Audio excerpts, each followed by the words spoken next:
Ayaan had always felt uneasy in his grandmother's old house, a sprawling two-story building with creaking floors and narrow hallways that seemed to whisper secrets of the past. After her passing, he moved in to sort through her belongings, expecting quiet nights and solitude, but from the very first evening, something felt wrong. As he lay in bed, exhausted from unpacking, he heard it, a soft, barely audible whisper coming from under the mattress. "Ayaan, help me!" The voice was gentle but insistent, and at first he assumed it was his imagination, a trick of grief and exhaustion. But the next night, the whisper returned, louder and more distinct, repeating his name with an urgent tone. He lifted the bed to check, finding nothing but the dust and cobwebs that had gathered over the years. As nights passed, the voice became bolder, instructing him to perform small, strange tasks, move an old chair, open a forgotten drawer, or leave a candle burning in the hallway.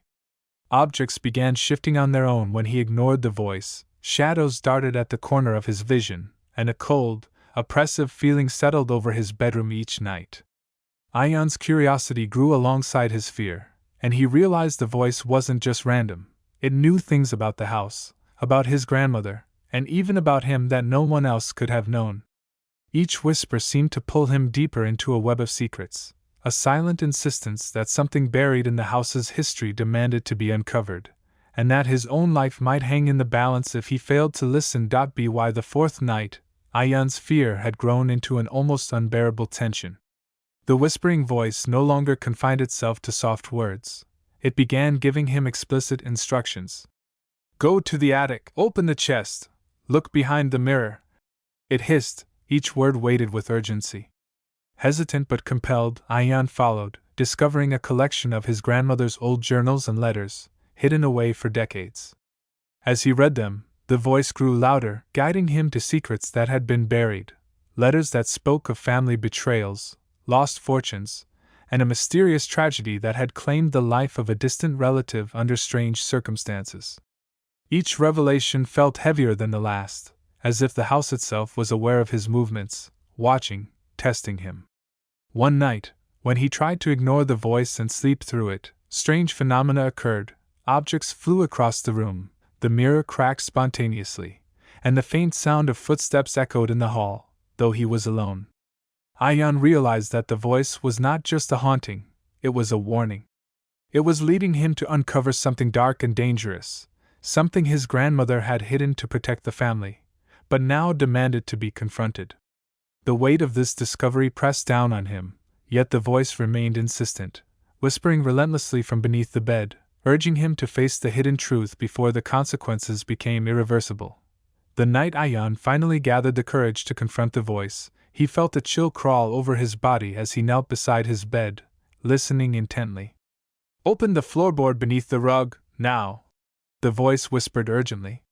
Trembling, he lifted the worn rug and pried up the loose floorboard, revealing a small, dust-covered compartment. Inside lay an old, locked box, and as he touched it, the whispering escalated into desperate pleading. "Do it, before it finds you!" Heart pounding, Ayaan found the key hidden in a jar of his grandmother's trinkets and opened the box.